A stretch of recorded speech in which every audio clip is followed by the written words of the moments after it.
Bonsoir les amis, la jeunesse sportive de Kabylie a été tenue en échec par les Young Africans cet après-midi à Hussein Ait Ahmed, 0 but partout. Les Tanzaniens ont obtenu ce qu'ils étaient venus chercher. Ils sont venus chercher le point du match nul et ils l'ont obtenu. Ils ont joué ça, ils ont réussi à l'obtenir. Donc c'est un partage de points entre la jeunesse sportive de Kabylie et les Tanzaniens de Young Africans.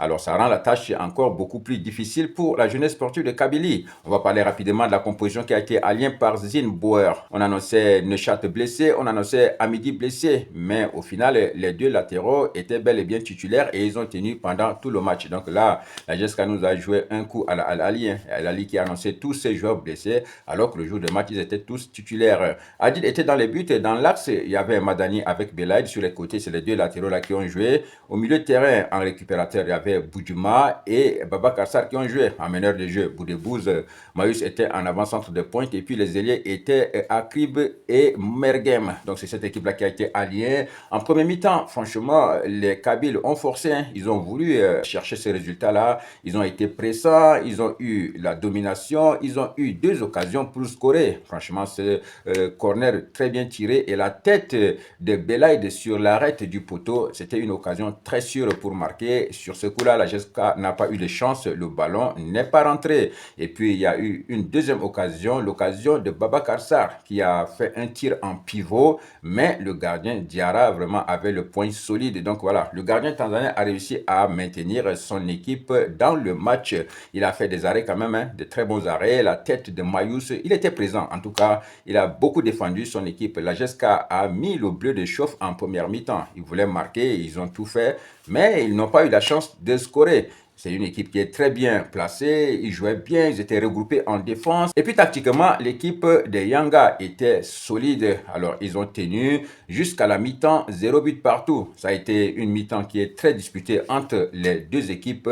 À la reprise, la GSK est revenue avec la même détermination. Ils ont gardé le monopole du ballon, ils ont fait circuler, mais l'équipe des Yanga, au fur et à mesure où le temps passait, ça les arrangeait. Alors ils ont profité pour juguler le temps, ils ont joué l'expérience. Franchement, il y a eu énormément d'arrêts provoqués par les joueurs de Yanga. Voilà, ils ont usé de leur expérience pour faire prolonger le nul de 0 but partout entre les deux équipes. Moi, à la limite, c'est une équipe qui a un peu refusé de jouer en deuxième mi-temps. Ils sont restés derrière. Quand ils pouvaient aller faire les contres, ils ont fait. Mais ils cherchaient clairement les points du nul. Franchement, c'est ce qui agaçait vraiment le public. Ils ont tellement créé des temps morts que le public était furieux. On a commencé à lancer des projectiles sur le gardien et puis ça a créé encore un arrêt de jeu. Donc voilà, ça a été compliqué. Ils ont usé de leur expérience. Hier encore, Zinbouer disait que c'est une équipe qui a beaucoup joué la compétition africaine ces dernières années. Donc tous ces joueurs-là sont expérimentés. Ils connaissent comment à peu près ça se passe.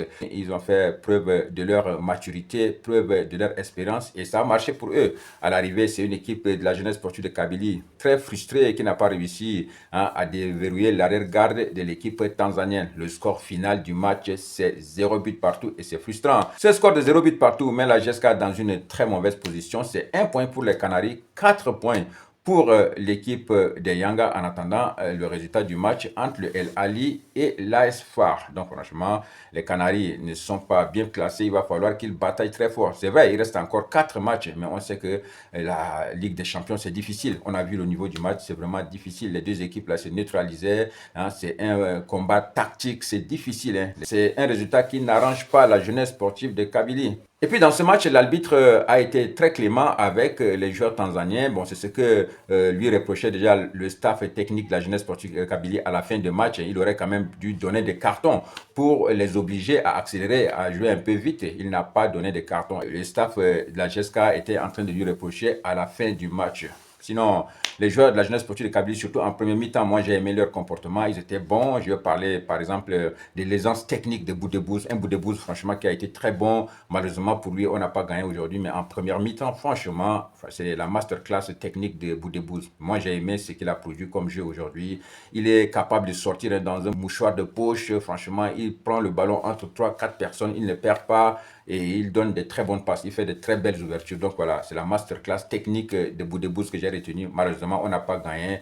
Bon, j'espère que l'équipe a compris la leçon. Voilà, l'écart s'est un peu réduit entre la prestation au Caire et la prestation d'aujourd'hui. Donc au fur et à mesure, l'équipe va grandir. Mais on grandit en perdant des points et ce n'est pas important parce que c'est 2 équipes seulement qui vont se qualifier dans la poule et en ce moment-là, la GSK est très très loin et les matchs qui restent à venir s'annoncent aussi très difficiles. Donc c'est un peu compliqué, c'est très compliqué. Mais rien n'est joué d'avance au football, donc il faut rester optimiste, il faut continuer par travailler. Peut-être qu'une victoire lors du prochain match contre les Phares à domicile peut provoquer un déclic. Les amis, on va encore revenir sur ce match dans un débrief à froid pour essayer de donner beaucoup plus de détails et voir comment est-ce que la GSK peut rebondir dans cette poule de qualification de la Ligue des Champions. Bonne soirée à tous. Big up!